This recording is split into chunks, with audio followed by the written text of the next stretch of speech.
Hello and welcome to Strat News Global. I'm Ashwin Ahmad and I'm joined by my colleague Parul Chandra and Avinash Paliwal, a lecturer at SOAS University and a specialist in India-Myanmar relations. Professor Paliwal, I'd just like to turn to you. The ICJ ruling that recently occurred, what do you make of this Rohingya crisis? Do you think that India's policy vis-a-vis balancing Bangladesh and Myanmar, do you think that could be more fine-tuned? Do you think that India needs to take a more proactive role? What are your thoughts? Firstly, Ashwin and Parul, thank you for having me here for this session. I'm honored to be here. On the issue of the ICJ ruling on Myanmar, there are various aspects that need to be considered.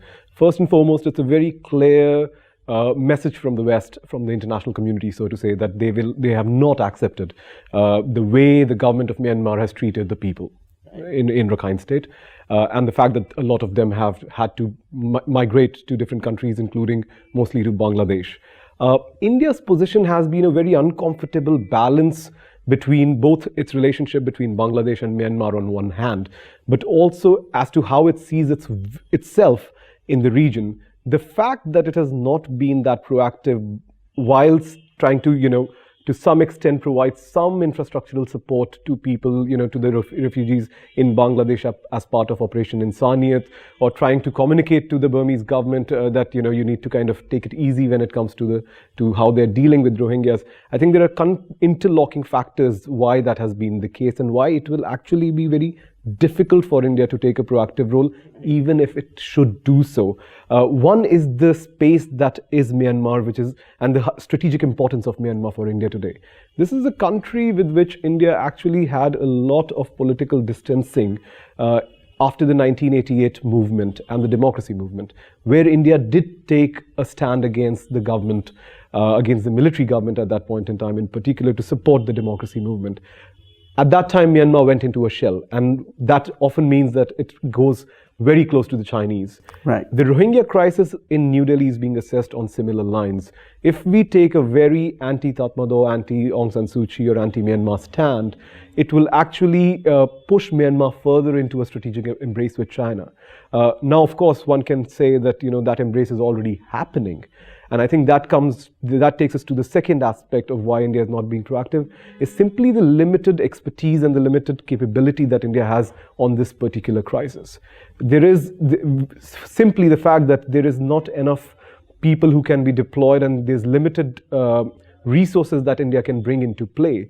When you have to prioritize the resources that you have at hand, it's more important to make sure that that goes towards Yangon and try to kind of negate the strategic space for China in that country, rather than focus on a crisis which arguably actually no one at a state level across the world, including the West, is taking that serious an interest in as of now. Dr. Paliwal, you just mentioned that India seems a little wary of really stepping into this Rohingya crisis in terms of limited resources. But is that really the case? Is it more the fact that India just wants to have a hands-off approach, again, because of strategic reasons, and it would rather help through relief material, through providing assistance for housing in Rakhine State? They've been making noises about ensuring that the Rohingyas return to Rakhine.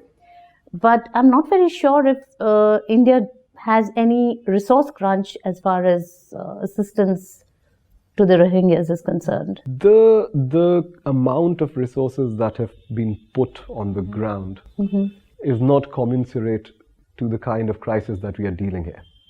We are dealing at hundreds and thousands of people who have been displaced, who are living in very difficult conditions, both in Bangladesh and elsewhere.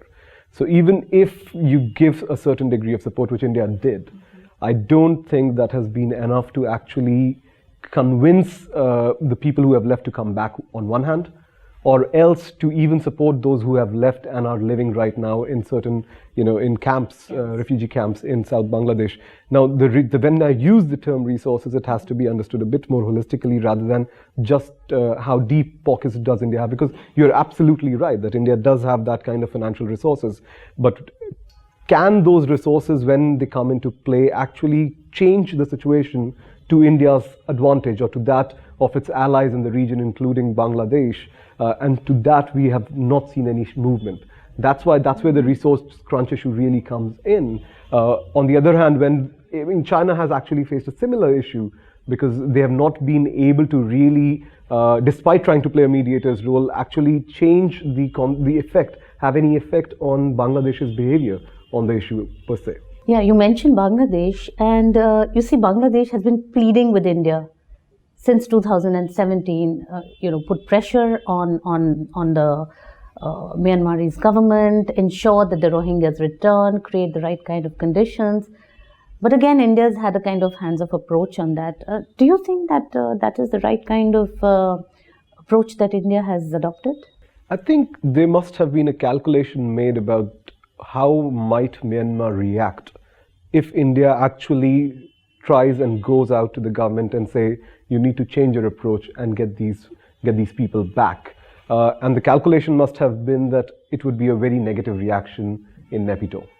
And even if India goes very strongly, which it can, like it did in 1988 on the democracy question, I don't think India has that kind of leverage over the government in Myanmar as of now that it enjoys with the government of Bangladesh today.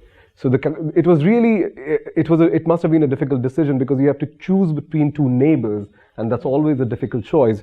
So the decision to actually not go against Myanmar while actually trying to placate Dhaka to some extent as much as possible, I think that's the spectrum of decision over which this whole decision making straddled, rather than actually deciding whether we need to be proactive or reactive. Mm-hmm. The whole optics and the substance of Operation Insaniyat was more to placate Dhaka rather than to pressure Myanmar or Naypyidaw to actually reverse the decision, because it's very highly unlikely that Myanmar, given its own domestic situation, would actually do.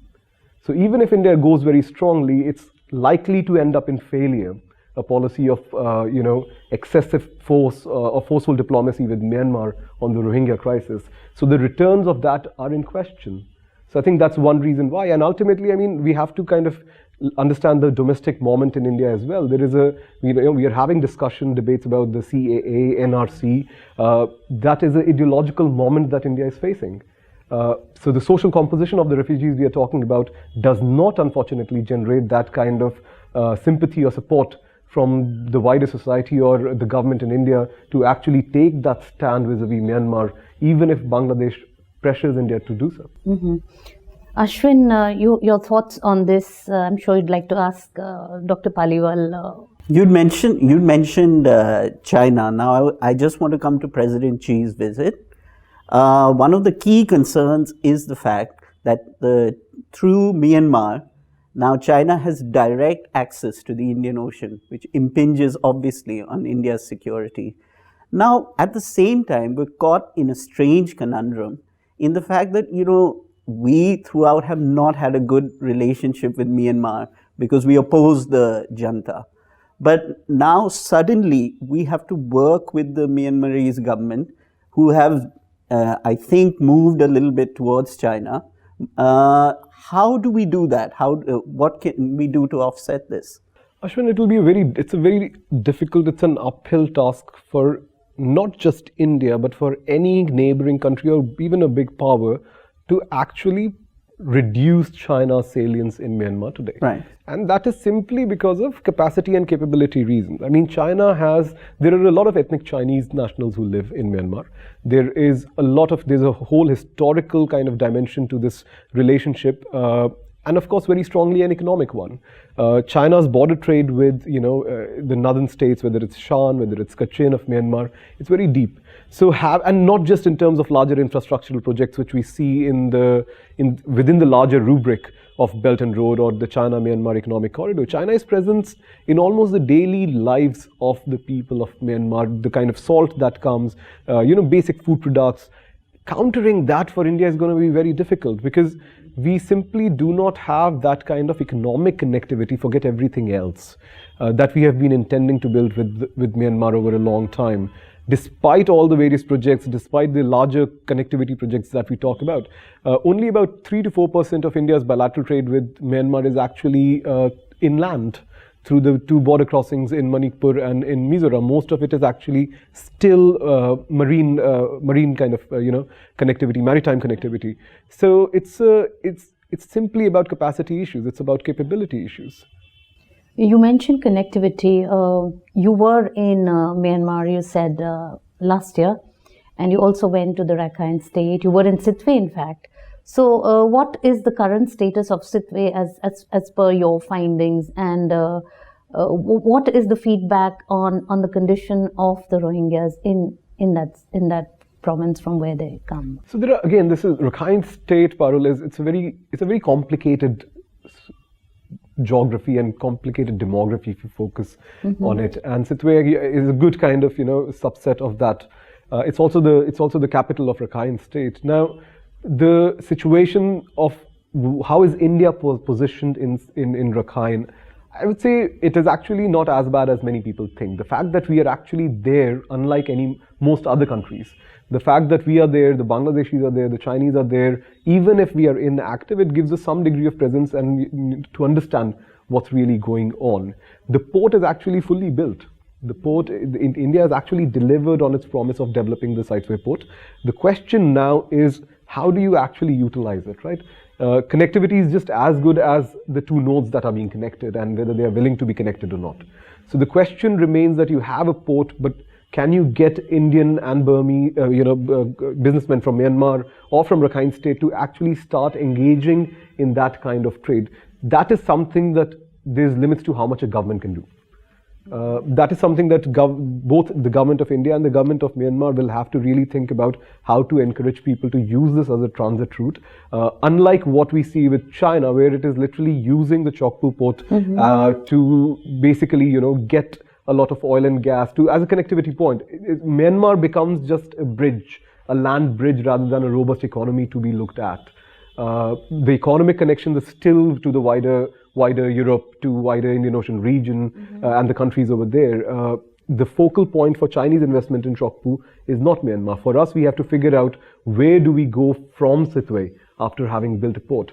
And the last point, and when I mentioned about the complexity of the demography and geography, is of course the Rohingya conflict has been going on over there, but there's another raging conflict, which is the Arakan army.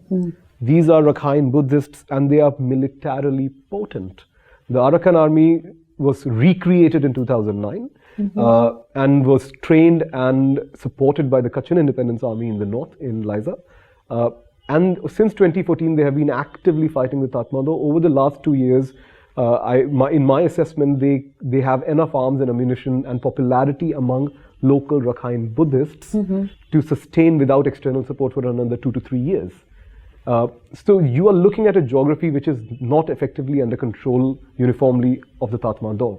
So how do you, given that scenario, given the conflict scenario, given how the internal dynamics of Rakhine state operate, can India negotiate all of them to make Sitwe port a strategically consequential one? Especially because now Chakfu is, with the Chinese, and they're bringing a gas pipeline right down to that port, and there also fears that it's part of China's strategy of surrounding the subcontinent. But one thing about that, of course, this is actually an interesting element. How is it that China can navigate that very complex politics of Burmese, the ethnic diversity within the civil mill relationship? Is because China has relationship independently with all the units on the ground, which India does not. China would have relationship with the Northern Alliance, which is an umbrella organization of 4 different ethnic armed groups. It will have a very strong relationship with the VA, the United Wa State Army, with the Shan, with everyone really, and of course with the Tatmadaw and the government-to-government relations. So there's a very kind of, there are many folks to to China's approach towards Myanmar, which I think India's focus on the government-to-government relations has bereaved it of that kind of presence. So there is no serious conversation happening between the government of India, or the people of India, if I may say so, and people in Kachin state, or people in Rakhine, or people in Shan state. So we simply don't know what is going on within those groups and within those communities. Has it always been like that, historically, or it's a recent development that we've kind of lost ground on this front? I think broadly it has always been the case. Now, the one time when I would say that India really went out and reached out to different ethnic communities, not just armed groups, is during the Rajiv Gandhi years and the early 1990s, when Rajiv Gandhi was not the Prime Minister, when there was a very clear sense of supporting the democracy movement, which was basically understood as a code word to anyone who's opposing military rule or crackdown in Myanmar, right? And that is when India, and this is also a very important historical moment when India is actually, Operation Bajrang, Operation Rhino in Assam were being planned and executed, and the Ulfa, the Assamese militants they were really, there was a really violent period. For that, literally for security reasons, India had to reach out to a lot of these groups, which it did at very higher levels. There was a longer communication, a deeper communication, and that's why even now you'll see the representative office of the Kachin Affairs. These are offices, they're still in Delhi. They're not active, they're not loaded with meaning, but they were started at a particular historical moment which never translated into a longer sustained communication. And that is mostly on India's doing, because the Kachin and other groups have been very interested in that kind of conversation. And there was one group which was staying at George Fernandez's house? Yes, and it continued to stay there while he was defense minister. That's the beauty of India's policy making. I mean, that's democracy at its really the best, because these were ABSDF, the All Burma Democracy Students Federation, I think, the democracy movement students groups from Yangon University, who had been supported by the Samta Party. Especially George Fernandez was very invested in supporting these groups for what they stood. It was a principled stand, but this is something that we have to give it to George Fernandez. When he was in office, he never conflated his personal political ideas and the support that he gave to these people in his personal property, really, I mean, in his house, with policy decisions. This is also a time when India had very strongly, very firmly, had taken a U-turn and gone back to supporting or engaging with the Burmese military at the expense of a lot of the democracy movement leaders, from both the student fold but also from the larger ethnic armed organizations fold. So you see this kind of paradoxical aspects coming out. But that was a moment which is gone, long gone. Today it's a very clear focus on the military, and that might be one of the reasons why India is limited in terms of what it can do, how it can balance China. For that, and that's where the question of resources comes back. Do you have the resources to credibly engage both economically, socially, politically with all these diversity of communities which are along your border, and have a meaningful conversation which would actually allow you to sit on the table and perhaps have a say on the Panglong process? You're an observer, but you don't have enough leverage to change the contours of that process, whereas China does. And that's because China has actually developed those capacity over the years by talking to the people. It's a bottoms-up and a top-down approach. India's is more top-down, which over the years I really hope will change. I just want to come to the militancy aspect now. I mean, we have a scenario where Rohingya militant groups have now in Bangladesh. We have in Pakistan militancy groups who they have links with. They also are of Rohingya origin, some of them. So, I mean, we have a scenario where we have to actively deal with this militancy problem. How do you see any kind of solutions going forward? Can we theoretically work in concert with Bangladesh and perhaps Myanmar on this? Are we already doing so? If I may just intervene, are they all militants? So that's the Myanmarese government says they are, but I think there are.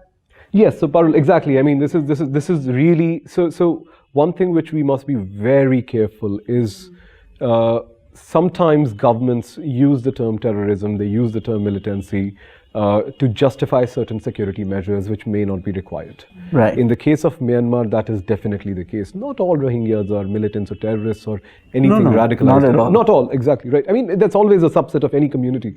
But there is very clearly a policy decision taken by the government of Myanmar, which, if not redressed, it has created conditions for these people, which, if not addressed in sincerity and seriously, will create the structure for radicalization, because these are poor people, they're alienated, they're living in Bangladesh, they're not being integrated into Bangladeshi society. So we are literally looking at a powder, I mean, it's a time bomb effectively, right? Right. Now, whether it's the government of India, whether it's the government of Bangladesh or Myanmar, they should have, if you're thinking genuinely about security situation, it's not just about manning borders, which we can do very well, which India has actually done very well, right?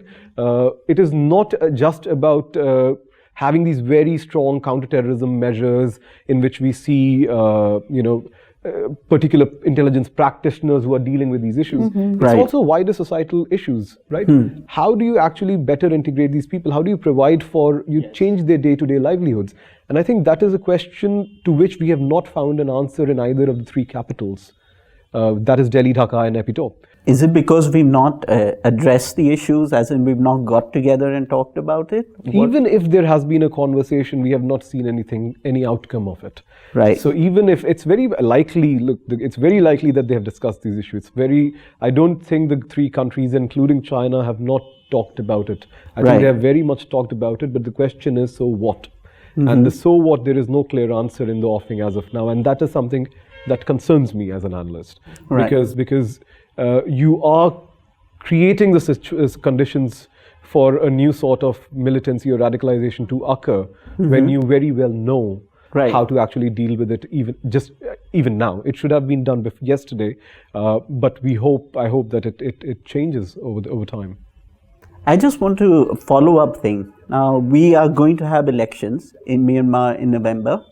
Aung San Suu Kyi, what is the sense that you get from her abroad as well as in India? I mean, what is the kind of feeling towards her within Myanmar?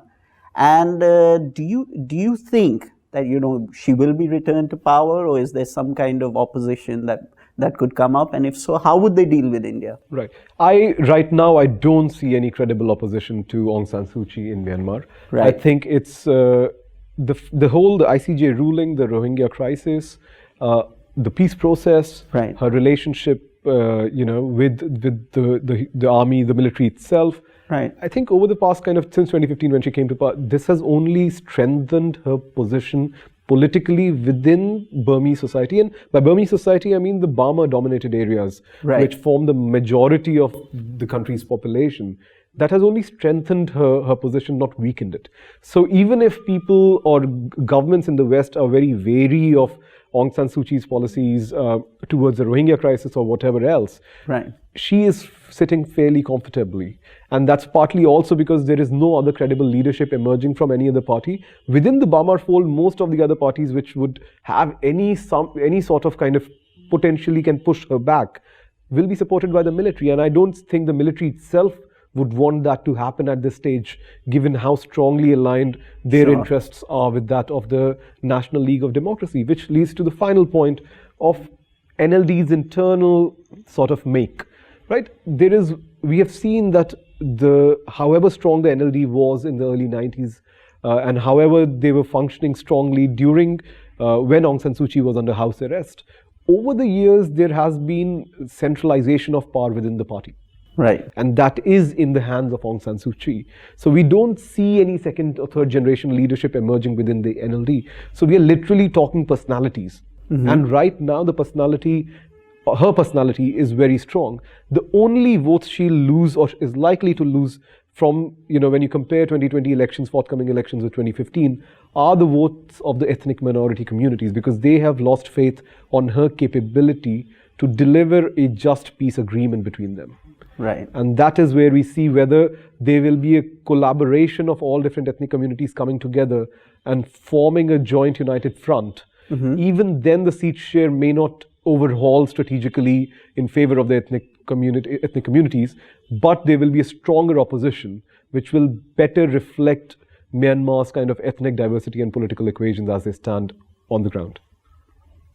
So a fallen democracy icon as seen by the West, but you think it's a small price to pay for her because she strengthened her position domestically? I think there has always been a bit of a disjuncture between how Aung San Suu Kyi was portrayed in the West or perceived by the West than what she was. Whenever I speak with foreign policy officials who were working or dealing with Aung San Suu Kyi Indian policy officials during the 80s and the 90s, there's a sense that the Nobel Prize made her into an icon, which perhaps she was not. So I think that is a very important sense, that this is more how West looks at Myanmar and how West decided to look at Aung San Suu Kyi rather than what the person was. She was a political figure. She was a political figure and a pragmatic political figure then as she is now.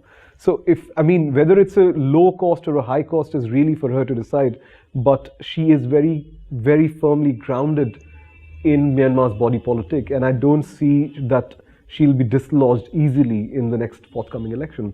If that's a cost that she's willing to pay, then well, it was worth it for her at least. Okay, on that note, thank you so much for talking to Strat News Global. Thank you so much. Thank you. Thank you.